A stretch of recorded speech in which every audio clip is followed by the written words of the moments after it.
Welcome to the Happy Disruptors podcast. If you're a creative thinker with an unconventional approach to your industry, you just might be a happy disruptor. Join your friends at the Great Outdoors Foundation for honest conversations about tackling critical issues like conservation with an uncritical disposition. If you like to smile and get things done, this is the podcast for you. Hello and welcome to the Happy Disruptors podcast. I'm Katie and I'm so excited to have you all hear from our guest today.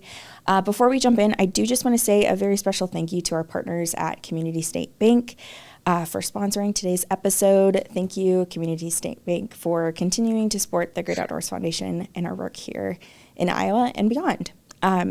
So today's guest, as you can tell, is another one of our remote guests. We're so fortunate. The team here at Amplified has given us the capability to connect with some really fantastic folks from across the country. So Brian Bienkowski was so gracious to join us for Athene Watershed 26 earlier this summer. He's a reporter, and I'll kick it over to Brian to share a little bit more about himself. Yeah, thanks so much for having me. And I had so much fun at Athene. It was really great to be there. It was a lovely conference. I am the managing editor at The New Lead, which is a national publication that focuses on environmental health, mostly ag issues, and how that intersects with human health, both from the animal ag side of things, which I cover, and then pesticides, fertilizers, farm chemicals, and everything all down the line to ultra-processed foods and things like that. I'm in Michigan's Upper Peninsula, so we are a remote team. I travel around for some of these stories, but I am very fortunate to live in a nice rural area and not have to be in DC or a place like that. Yeah, absolutely. Well, Brian, so glad to have you here on the podcast. Brian participated on a panel covering new media at Athene Watershed 26, and the conversation is just too good. His insight is really beneficial, and I think given his experience in journalism and reporting across the country, you all are really going to enjoy hearing from him. But one thing that I want to kick our conversation off with, Brian, is this understanding of evolution around new media. And obviously, new media has kind of democratized access to information, but that access alone doesn't necessarily create better outcomes, either from an education standpoint, awareness, engagement, all that good stuff. It seems like there's a progression from access to then curiosity, and curiosity to literacy, and ultimately from literacy then on to informed action. Does that framework resonate with you in the work that you do across the country?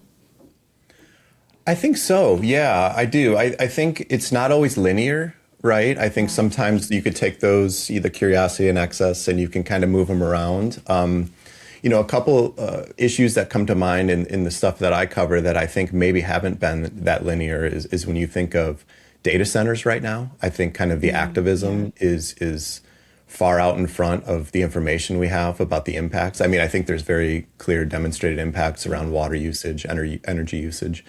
But in terms of scientific reports and white papers and journalists covering that issue, I think the activists are out in front of that. And I think we saw the same thing with fracking, to be honest. Again, acknowledging that there are certainly environmental impacts, and we know a lot more about those now. But you saw communities really get out in front of that. But I think your framework, for the most part, is spot on. Yeah, and we've.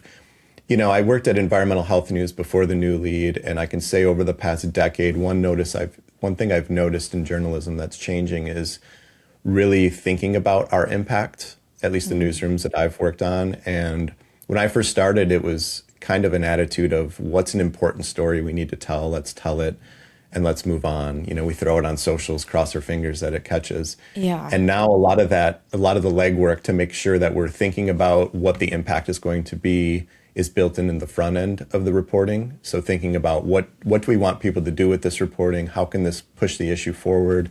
Not necessarily, picking a side one way or the other, just making sure that people can use the information. I do want to give just one example of how we've tried to use that structure that you had was when I worked at Environmental Health News, we had a Texas-based reporter who worked in a Spanish-speaking community, and there's the Houston Ship Channel is just full of petrochemical plants, oil refineries, a lot of air pollution. And what we found through our reporting was that the information about those impacts was not getting to the community members. It wasn't communicated in Spanish. It was a very kind of complex, esoteric air monitoring system online. And so what we did was not only do the reporting and tell the story about how there was this deficiency in communication down there, but we held community events where we walked people through how to go through the air monitoring system. We had a WhatsApp group where the reporter was communicating with people on the ground about how to use that, that data and keep their kids safe. So I think, that framework works, but as journalists, we have to be very intentional about, making sure that the access is there and that it's both available and kind of spurring that curiosity. Yeah, definitely. And equitable too. I mean, you bring up such a great point of, especially with some of these more complex environmental issues that you are reporting on, making that digestible in such a way that those in the general public can form their own opinion and have behavior modification one way or the other, reflective of their understanding. I think that's so critical, and certainly we see that with issues that are on the ground here in Iowa as well. Thinking through how we disseminate information about water quality and about you bring up data centers. How do we engage the general public in such a way that allows them to make meaningful decisions based on that information?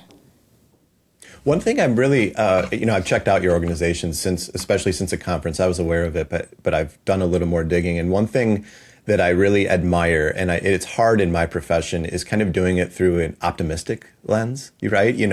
One thing I always hear from readers is like more good news, more solutions. And, I think our default is like, where is the problem? Where is the people in power and I think that is very important, but I think finding that balance of keeping people having some hope and optimism and showing people stories of good is so critical. And you guys do that very well.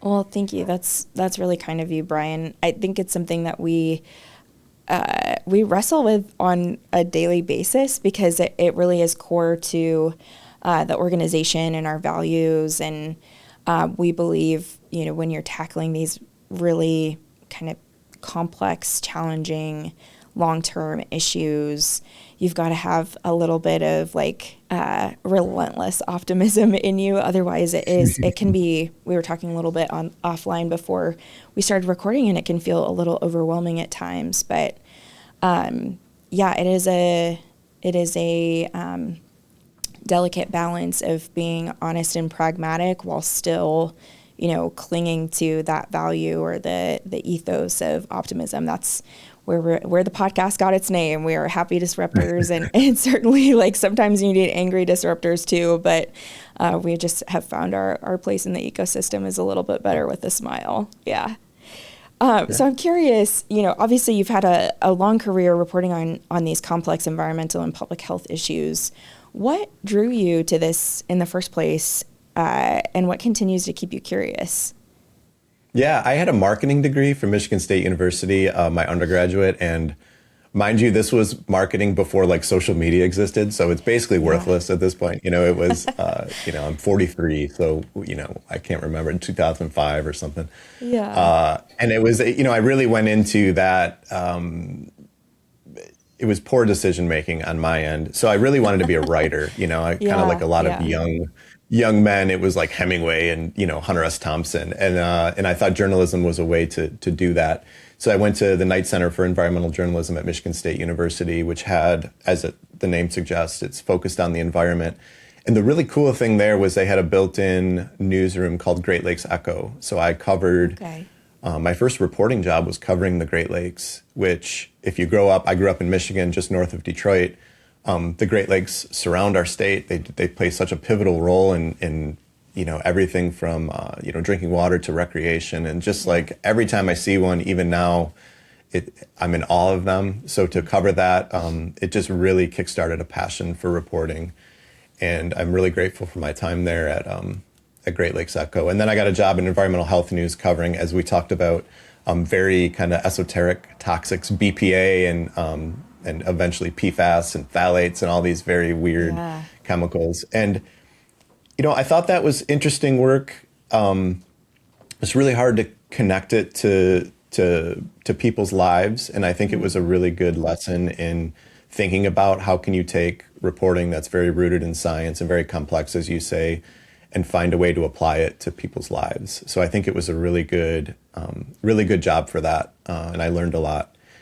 And now I cover animal agriculture, which food touches all of us. Food is ubiquitous. We all do it every day, right? So it's I find it just an endlessly fascinating thing to be a part of, covering the food system and how it continues to evolve. And I was an editor for a long time, and getting back to doing a lot of reporting has been so refreshing. It's really nice to kind of put your head down and dig in on a topic and I just have a lot of curiosity, right? And I think food is such a great place to do that.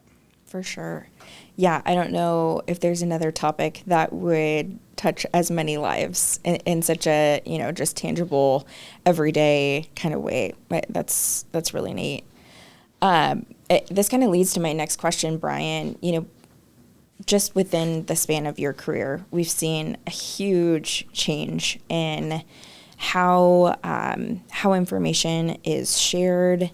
Obviously with the advent of new media, anyone can be a reporter, anyone can be an expert, and certainly that has in some ways changed.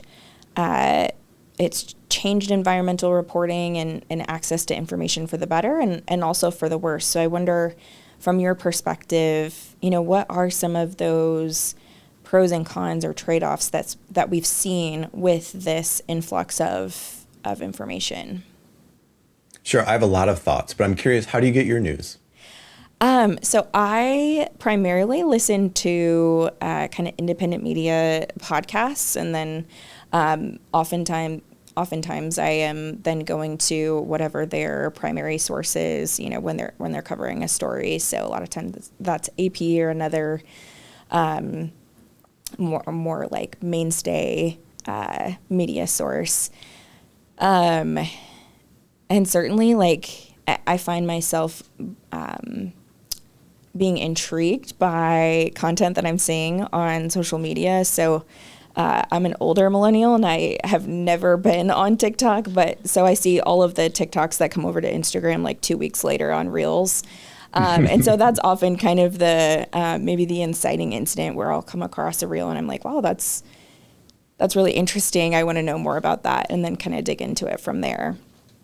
Yeah. Well, I'll start with the positives. And I think it sounds like your news consumption is maybe like the median. I think a lot of people, get a little bit of social media, especially, other than maybe some teenagers and younger folks who are very into, just kind of strictly social media.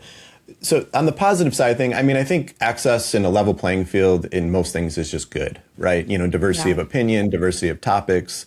As a consumer, this is awesome. I'm a cycling fan, which is rare in the United States. And, when I was younger, it's like you had to subscribe to a cycling magazine. It came once a month. And now, literally, I can just nerd out all day, right? All day. Yeah. There's dozens of publications and Substacks and people and videos and analysis. So you can really nerd out on the topic of choice, which I think is cool. And that kind of, that plays into my field, right? There's niche publications now. There's The New Lead wouldn't have existed 20 years ago. There's Inside Climate News, which covers climate. There's, you have, even in the environmental field, you have these niche publications that give people like me an opportunity to be an environmental reporter, as newspapers have kind of gotten away from beat reporting like that. I think another positive is we've realized how many people are very good communicators that didn't necessarily go to journalism school. Yeah. I think of Joy. I can't remember her handle. Yes, she was on my trades. Yeah, absolutely. Right, she was on my panel, and she, I wasn't aware of her work, and she doesn't have kind of media training, and she was far more engaging than me, right? And a lot more followers than The New Lead. Yes, and just the podcast, Joy. Yeah. And an excellent communicator. And that's somebody that, X amount of years ago wouldn't have had that opportunity and platform, right? So I think there's a lot of positives. And now the negatives. There's no guardrails anymore. And I think that's a huge problem. journalism was never perfect, will never be perfect, but it always strived for objectivity. And when we got something wrong, we correct it. That continues to be the case. And you've seen this just massive explosion in mis and disinformation online. And a lot of people have a hard time disentangling who's a content creator, who's an influencer, who's a journalist, and they've all gotten lumped into kind of the online stew. And I think that's incredibly problematic. I think social media has some positives, but is incredibly harmful to journalism. One hand, it tolerates, at best, it tolerates mis and disinformation. At worst, it rewards it. I don't know about you, but I don't dip into social media that much. But it seems like a lot of the content is designed to drive us apart, to polarize, to rage bait. Is the term to make us angry, and that stuff is makes them money, right? Confirmation bias. It's really easy to go online and type in what you think and find the news that confirms that, rather than have to go through it. And I'm almost done with the negatives. And the last thing that I don't think it's talked about enough is this obsession with national news. And so many of us now don't think about or read as much local news. Yeah. Part of the reason is it doesn't exist. And I think it's good that a lot more people are politically engaged on the national level and understand what's going on, maybe a little more. But, when I was growing up, we would get the Detroit News, the Detroit Free Press, and my dad, he would mostly skip to the sports page, but he would look at what's going on with the unions, the big three, what's going on at the school board meetings, what's going on at, at the county level. And those decisions impact your life. And they, I think, local politics have gotten short shrift as local newspapers have shuttered, and people are just kind of nationally obsessed. And you can have so much more impact at the local level. So I think the fracturing has really harmed not just local papers, but people's local engagement and information. Yeah, it's so interesting that you bring that up, because really on a local level, that is where some of the more mainstay traditional media forms are still they hold a really strong presence. So I'm thinking about here in Des Moines, we've got KCCI and WHO, and we've got the Des Moines Register, we've got Capital City Dispatch. There's all sorts of these kind of traditional media forms that there's no place else to get the news that they are covering. That is really, really critical.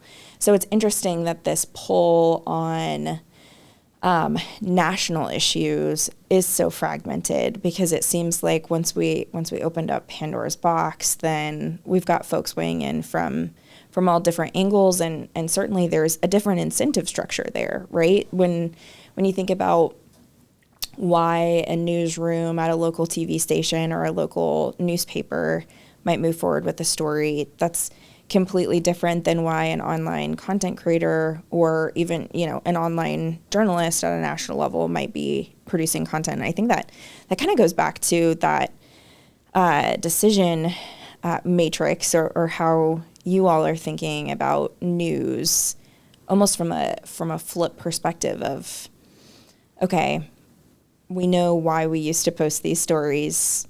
We know, the outcomes that we were hoping for. How can we adapt our reporting on the front end so that we're really taking into consideration all of those impacts? I mean, does that feel like a shift you're seeing in other newsrooms as well? Or have they kind of fallen into this trap of we've got to get the most clicks as possible? Yeah, I mean, it's probably different in different newsrooms, right? And I think, I've worked for nonprofit newsrooms, so that's a completely different structure. And I think, thinking about impact when you're a nonprofit, you have to continue to be funded, right? So, and a lot of times the funders want to see what's your impact. And I think that's where that thinking came from. So I do see it in nonprofit newsrooms. And I've never worked at a traditional newspaper. I know their funding models are different. So, it's a combination of ad revenue and stuff like that, subscriptions and stuff like that. But I think your point is such a good one, because so you have a really rich ecosystem of local news where you're at, and I think that's great. And I'm thinking about if influencers or digital content creators that live where you are that can be like Joy, excellent people, excellent communicators. They are solely designed. They want clicks, and I'm not talking about Joy, but that model is built on expanding your audience, right? Yeah. And of course, at the New Lead, we want our audience expanded, but they're not sitting through school board meetings. They're not sitting through the county commission zoning meeting.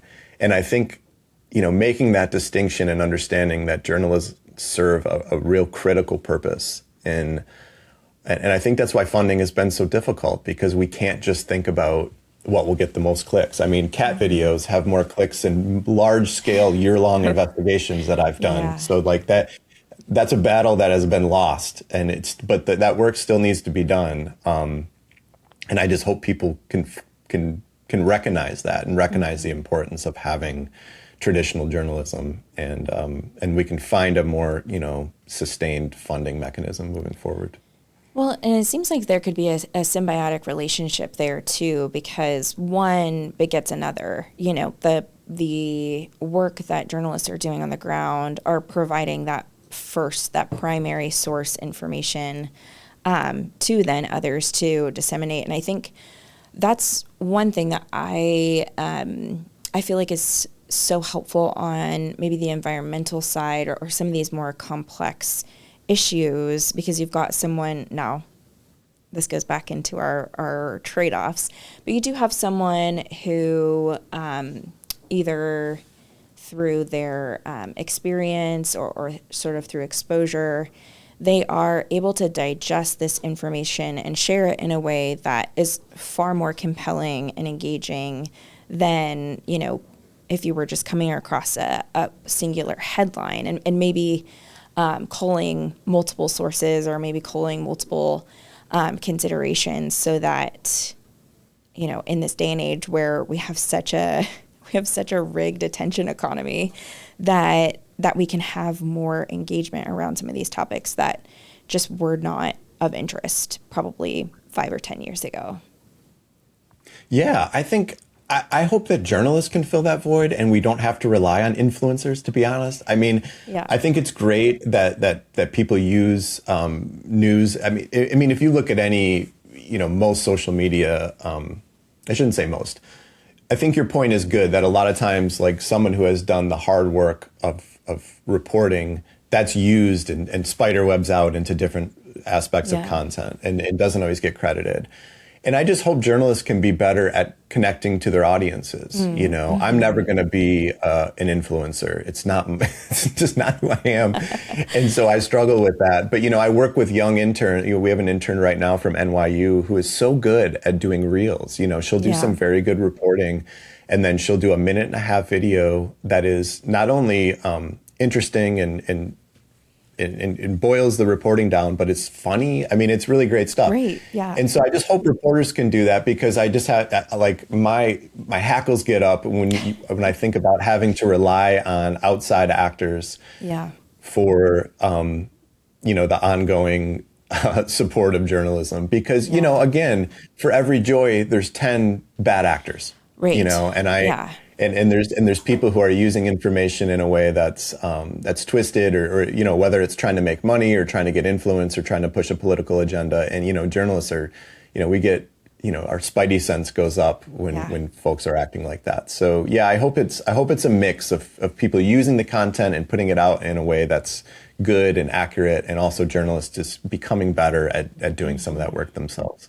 Yeah, just adding another skill set requirement for those who are like, I actually just got into this because I love to write. I was not imagining I also had to make quippy videos, but here we are. So we've talked about this a little bit, Brian. What are some habits that you see in individuals who are kind of digesting this information or consuming this information in a way that is productive, that is balanced? What are some of those habits that you would encourage our audience members to cultivate in their own media consumption habits? I mean, it would be, I'm sorry, go ahead. No, I'll stop there. It would be so presumptive for me to tell people how to consume news. I understand the question, but I do want to say, like, I like to think of it like as a diet, right? Mm-hmm. Like your doctor will tell you there's no such thing as bad foods, right? Yeah. There's just too much of certain foods. And I think if you think of it like that, I sometimes when I don't feel well, I will go to like Reddit and just do the scroll. Just because I don't feel well, I can't sleep, and it serves its purpose, right? It's just like I need to get my mind off the fact that I'm ill or whatever. But I can't imagine spending every day consuming my news how I see some of my younger, like my niece and nephew, just video after video and watch 10 seconds and do this. Doom scroll. That can't be good for your brain. Like that, there's no way that's good for your brain. Yeah. So, I think a little candy is fine. Some steak is fine, but also don't forget to like eat some broccoli. It's healthy for you, right? It's healthy for your body. It nourishes you. And I think, balancing kind of what I would consider kind of more entertainment news, news and information with things that make you learn, that make you think, that make you critically think, that maybe make you think outside of how you usually do. I try to read news articles in whole, read the whole thing, read it from top to bottom. There's a reason they're structured the way they are. Yeah.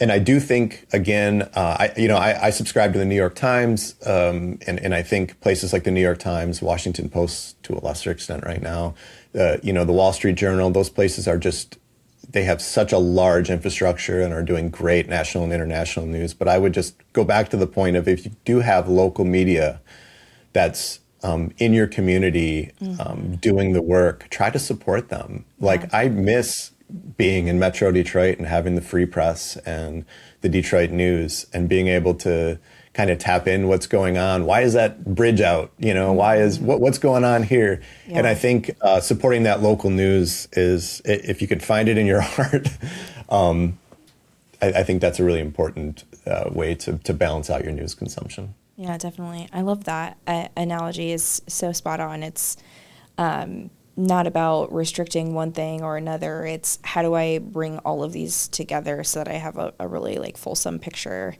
And also, balanced in maybe tone or sentiment, because it can feel just really overwhelmingly negative if you are fixated in a particular area. Yeah, that's great advice. I agree.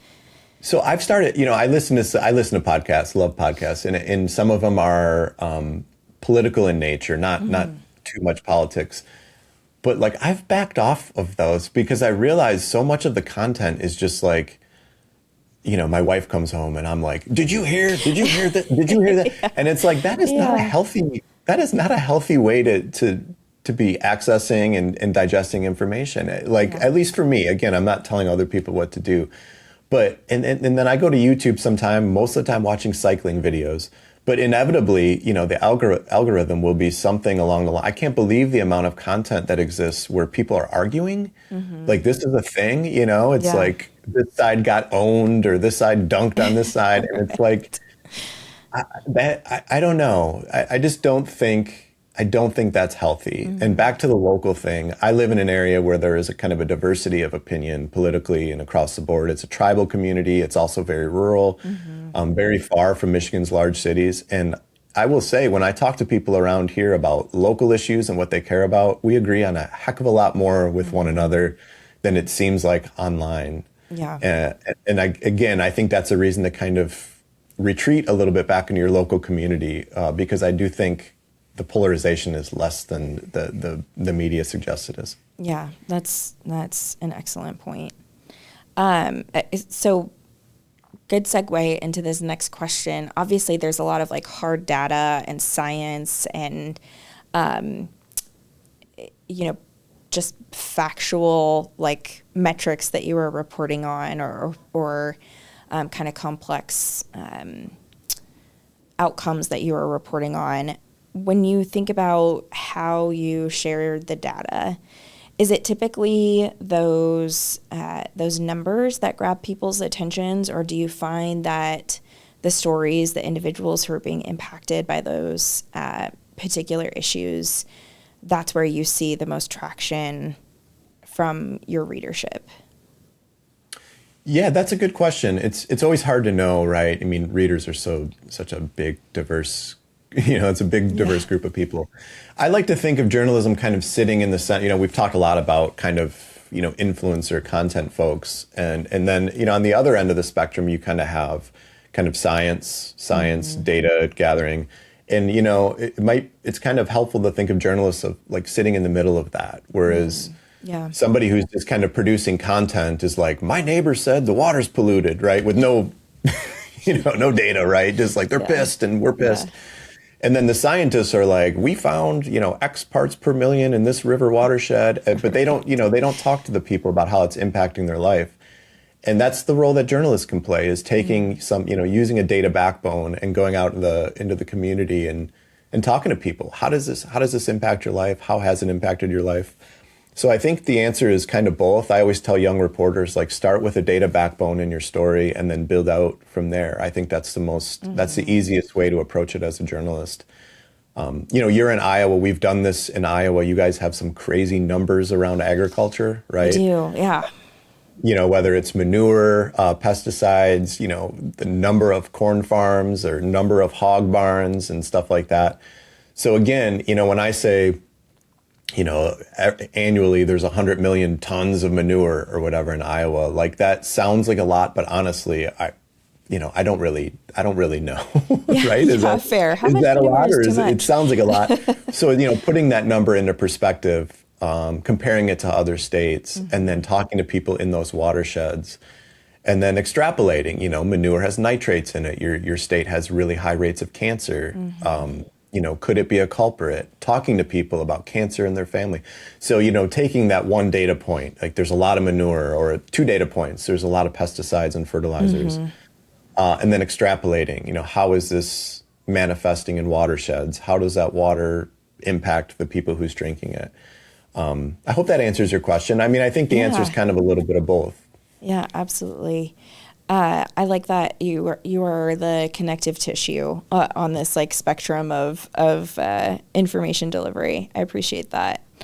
So our audience members are really pretty diverse. We've got some in agriculture, some in philanthropy, some in just the private sector who are interested in some of these conservation issues that we cover. And I guess based on your experience and seeing over the course of decades how journalism has adapted and evolved, and again, this introduction of new media, what would you want listeners to know about the effect of environmental reporting on real-world outcomes?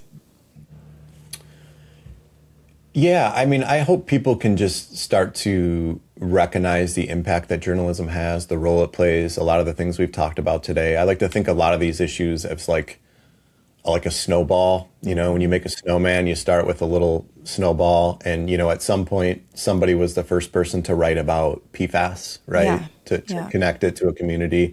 I think about North Carolina with, they had really terrible hog farming pollution problems back in the day. That I believe it was I'm not even going to say the paper because I can't remember, but there's a large investigative project that blew that open, and that snowball just kept getting bigger.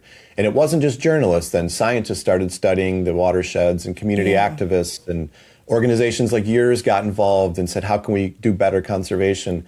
So I think I just hope that people and people, thought leaders and people in power can recognize the important part, the role that journalism plays in our society. And I really do think that mis and disinformation is one of the number one issues facing our country. Like, you can kind of trace a lot of the problems we have to disinformation or outright lying. I mean, you can trace a lot of it. And I think the best bulwark against that is objective reporting. I think that's and you're seeing a lot of the people who are putting out that misinformation, the first people they attack are journalists. Mm-hmm. And there's a reason for that. Like, there's a reason if you discredit the media, you just have less oversight over what you're doing.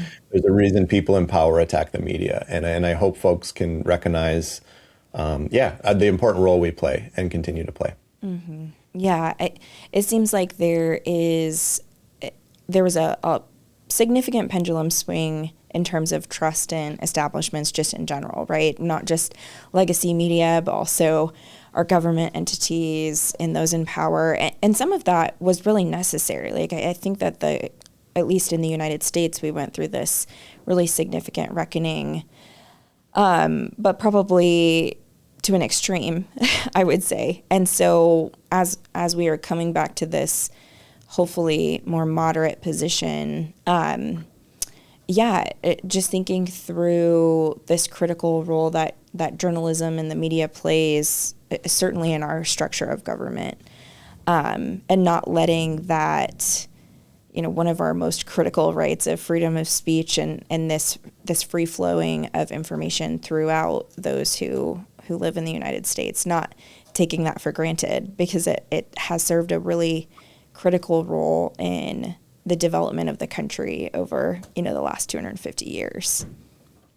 Yeah, totally. I mean, I hear from people, again, we don't have a very strong local newspaper. I'll hear from people like, why didn't I know that was going to happen? Whether it's a new development or bridge or cleanup. And I'm like, well, yeah, like Facebook people on Facebook aren't talking to city commissioners. That's why they're just yelling. Yeah, you're telling me they weren't sharing that on Nextdoor? That's why you don't know. I'm curious when you said, a necessary reckoning. I'm curious what you mean by that. I guess when I think about legacy media, and this is separate and apart from, you mentioned nonprofit media outlets have a different business model, but I think that it's hard to ignore the fact that even to the best of legacy media's intentions, when there are depending on who owns the paper or who is advertising with the particular outlet, there has to be some sort of incentive structure that can skew the information that's being shared, and that whole concept of gatekeeping around what is and what isn't going on air or going in print. So I think, obviously, hear and appreciate everything that you have said. I wonder if the folks online who are doing this distribution of information, whether we call it journalism or not, whether that has pushed our legacy media into more of kind of an accountability of like, oh, we don't really have the option to not talk about this because they're going to be talking about this online regardless. Does that make sense? I don't know if that's... Yeah, it does. Yeah, sometimes I struggle with the... So less so with journalists. I mean, I think of journalists, several of them can be thought of as experts. Mm-hmm. I think when you look at, whoever covers the White House, Maggie Haberman at the New York Times, I mean, she's an expert, right? Yeah. And I really struggle with this, and I'm generalizing here, of course, but I really struggle with the retreat away from expertise in this country, because it's like, who are we supposed to trust? Like some stay-at-home dad in Oklahoma? Yeah. I mean, like if I want medical advice, experts are who you go to, right? Like that, to me, so I do think like healthy skepticism about people in power, whether that power is the editor of the New York Times or whether that person is the head of the CDC. I think healthy skepticism is super healthy. I think it's good. I think people should have that. I think we don't want experts is insane. Right. I mean, people are experts because they get things, they don't get it right all the time, but they get it less wrong than people who aren't experts. So I struggle with that a little bit. No, I completely understand. I am in agreement. I think what I am drawn to is the folks who do have that level of expertise are not sitting in a newsroom or not being invited on, some mainstay television program to share their insight. And so now we have these new forms of media where that can be done. But I totally agree. There's a reason folks dedicate their lives to learning about particular topics, and we absolutely need to be taking their perspective and insight into consideration, not into consideration, but that's who we should be listening to. Yeah. Yeah. I mean, I haven't eaten a salad in a month because we don't have enough experts to tell me what salad is safe. Right. Yeah. That's so real. I know Michigan has been hit really, really hard. I hope. Are you a big Taco Bell guy? Because I know they're. No, I'm not a big Taco Bell guy, but I love eating salads. And luckily we have a little farm down the road, and but. Again, yeah, erosion of experts. It'd be nice if some expert could say, like, okay, this is where the lettuce problem is. Yeah, most definitely. In full agreement there. Okay, Brian, as we wrap up, I'm curious, we've talked about a lot of different angles around new media and around just environmental reporting in general that might lead some to be less than optimistic. And we have obviously connected over this desire to still have a positive or at least hopeful outlook related to these issues. What gives you optimism or hope about the future? Not only on the topics that you're reporting, but also just in our methods of consuming media moving forward. Yeah, I mean, I think there's a lot to be excited about. One is it's going to sound negative, but it's not, I swear. I think journalism over the past decade has had the most full-throated attack from our political leaders that it has had in my lifetime, for sure. But I mean, you could probably go back decades. I mean, from being called the enemy of the state to whatever, you go down the line. I mean, major newsrooms are being sued as we speak. Right. And the institution has held. And I think that's a really good and positive sign, despite all of the kind of flashing warnings that journalism is in trouble. It has been attacked, and it has kind of absorbed those attacks so far and continues to do the work. So I take a lot of joy in that. And I think the fracturing of news has created new opportunities. One that I notice in the nonprofit world is a collaborative spirit. When I first started, at Great Lakes Echo that I mentioned, we would try to get our stuff placed in newspapers, and sometimes we would, but a lot of times editors would scoff at it. Maybe it's because we were students, and I get it, but. We work with Investigate Midwest. We work with Circle of Blue here in Michigan, Civil Eats. There's this collaborative spirit among nonprofit newsrooms that I think is great. Again, that snowball, the idea of the snowball, like it keeps growing. You're tapping into new audiences, you're sharing resources, you're sharing ideas. So I think that's a really exciting. And I think this is all pushed, as we mentioned, I think it's a positive thing that it's pushed journalists to think about their relationship with their audiences more and not just think like, I know this issue, I'm going to write this because I think it's important and we're going to put it on these platforms and then I'm going to move on. That's just not enough anymore. And I think that change and I think that recognition of change for journalists is a good thing, that we need to think about what people care about. We need to think about where they are, how to meet them there, and how to communicate things in a way that resonates with them. So I think all of the changes that are scary, that scare me as somebody who just wants to write and not be in front of a camera, I think they're ultimately good. And I think that's, it's just making people in my profession think more closely about the relationship to readers. And I think that's a good thing. Yeah, absolutely. Well, any final thoughts for our listeners before we close out? I am so grateful for you having me on this podcast. And I was very grateful to go to the conference. And I have to say, I think Des Moines is one of the most underrated towns, cities in the United States. It is such a pleasant place. I wanted to run while I was there. I did one short run, but it was so oppressively hot, I thought I was going to pass out. A crazy, crazy heat wave in July. But you'll have to, if you're a cyclist, you'll have to come back for RAGBRAI, or Yes. the bike ride Yes. across the state. That was I think just last week. So mark it on your calendar for 2027. But thank you so much, Brian. Really appreciate just not only your willingness to come on the podcast, but also the critical work that you're doing on the ground, sharing, this really relevant information to folks.